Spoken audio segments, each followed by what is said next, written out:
Il est 8h.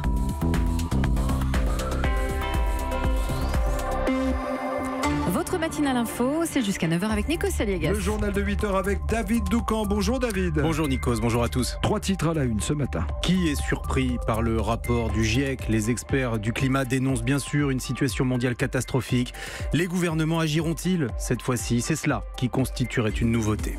10 milliards d'euros cachés au fisc, voilà ce que l'on reproche à la banque UBS. Le procès de la fraude commence aujourd'hui à Paris.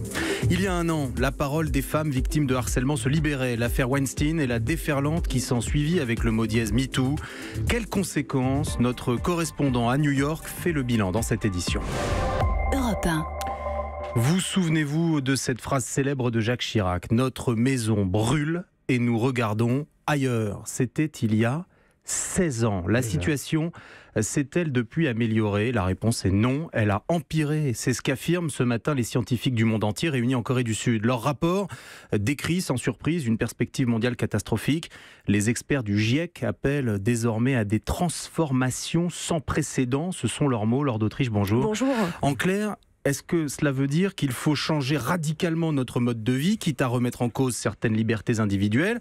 Ou bien, si on ne le fait pas, la planète est condamnée? Oui, exactement. Il ne faut plus seulement être dans l'incitation, mais dans l'interdiction, disent les scientifiques. C'est-à-dire bannir rapidement les voitures diesel et essence, les remplacer par des véhicules moins polluants, fermer toutes les centrales à charbon. Dans le bâtiment, interdire certains matériaux qui consomment trop d'énergie. Les experts du climat sont clairs. Il faudra être capable de ne pas émettre dans l'atmosphère plus de pollution que ce que la nature peut absorber. Et on en est très loin aujourd'hui. Est-ce que les gouvernements vont le faire? Écoutez, franchement, on n'imagine pas qu'il y ait un sursaut parce que déjà, l'accord de Paris sur le climat signé après la COP21 n'est pas respecté aujourd'hui par la majorité des pays. Et puis, prenons 2 exemples. Aux États-Unis, Donald Trump dit tout simplement que le réchauffement climatique n'existe pas. Et en France, les écologistes doutent sérieusement de la capacité d'Emmanuel Macron à faire des choix radicaux en matière d'écologie. Et on l'a vu encore récemment avec la démission de Nicolas Hulot. Information, explication et analyse signée Laure d'Autriche, notre spécialiste environnement. À 8h30, le climat sera au cœur de la revue de presse avec David Abiker. L'évasion fiscale, c'est 100 milliards d'euros chaque année qui échappent à la France, le fait de grands groupes qui, contrairement à vous et moi, ne payent pas leurs impôts. Le voilà l'enjeu du procès qui commence aujourd'hui. C'est la banque UBS qui est accusée. Le groupe suisse est soupçonné d'avoir fraudé à hauteur de 10 milliards d'euros. Toute l'affaire a éclaté grâce à un lanceur d'alerte. Nicolas Forissier travaillait pour UBS. Il a été licencié lorsqu'il a dénoncé un système dédié et organisé pour frauder le fisc. L'évasion fiscale chez UBS était un business model. C'était une de ses activités principales, puisqu'elle a négocié, judiciairement parlant, en Belgique, en Allemagne, en Angleterre, en Italie, en Espagne et aux États-Unis, sa culpabilité et des transactions financières. Donc le système d'UBS était un système organisé.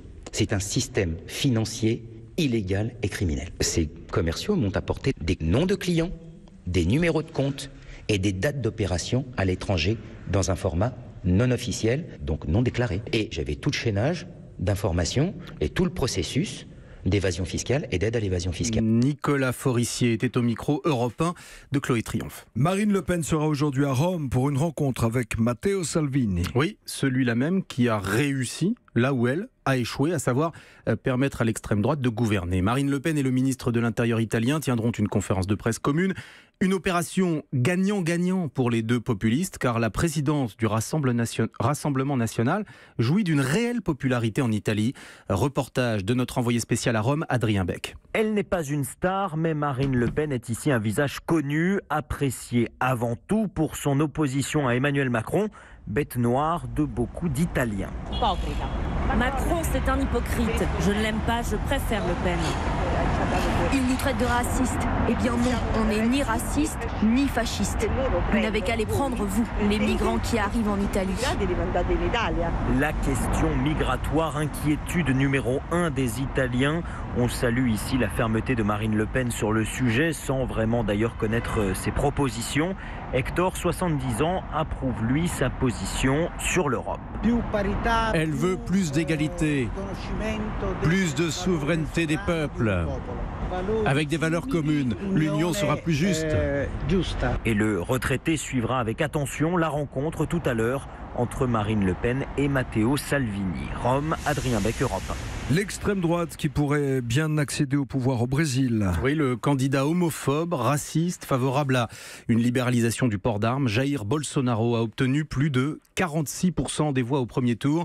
Il aborde donc le second avec une large avance sur Fernando Haddad, le candidat du Parti des Travailleurs qui a recueilli 29% des suffrages. Le second tour, qui reste incertain malgré cet écart considérable, aura lieu le 28 octobre prochain. Et dans un instant, Vincent Herouette fera une analyse justement sur ce qui se passe au Brésil. Emmanuel Macron et Édouard Philippe y ont travaillé tout le week-end. Le monde politique est tenu en haleine par le remaniement.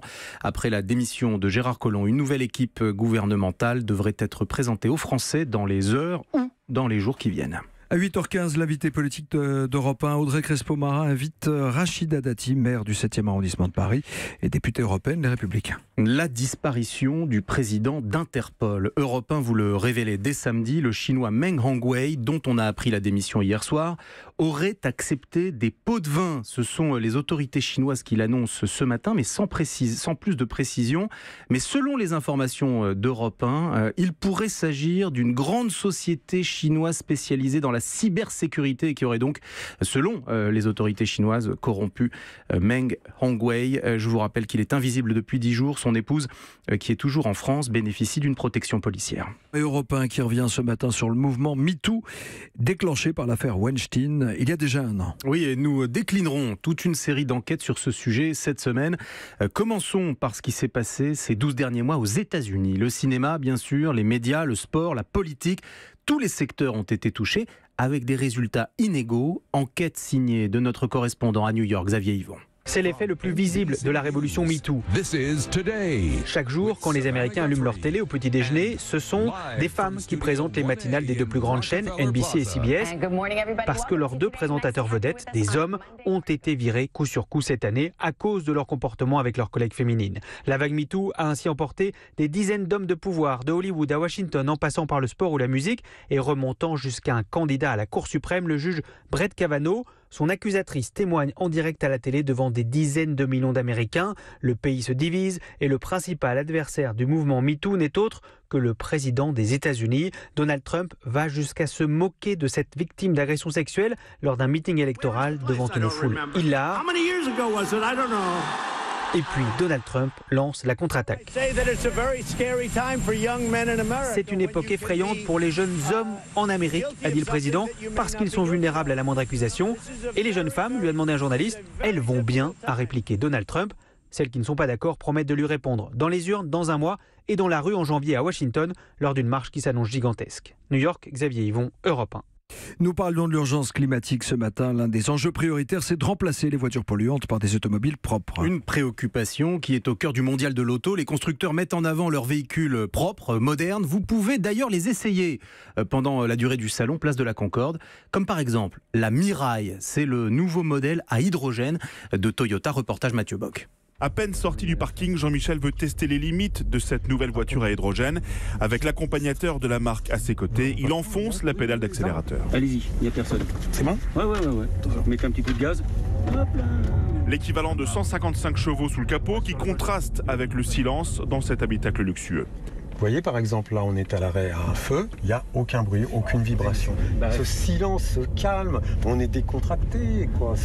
On est bien, on n'est pas agressif, on n'est pas énervé. L'occasion pour écouter comment ce nouveau moteur qui a une autonomie de plus de 400 km fonctionne. C'est pour ça que l'air rentre par devant et projeté sur la pile à combustible en même moment que l'hydrogène de l'autre côté. La réaction chimique fournit de l'électricité et de l'eau. Aucun rejet de CO2, la seule chose qui sort en effet c'est de l'eau, chaude et potable. Alors là c'est très bizarre, c'est vraiment de l'eau, elle a un tout petit goût, mais c'est vraiment très léger. Et même si elle est déjà en vente, cette voiture risque d'être assez rare sur nos routes, puisque son prix tourne autour de 80 000 € et il n'existe pour l'instant que 3 stations-service adaptées en région parisienne. Reportage signé Mathieu Bock, 80 000 €, 3 stations-service, on est loin du compte, quoi. Il va falloir baisser les prix, messieurs, je vous le dis tout de suite. C'était le journal avec vous, David Doucan.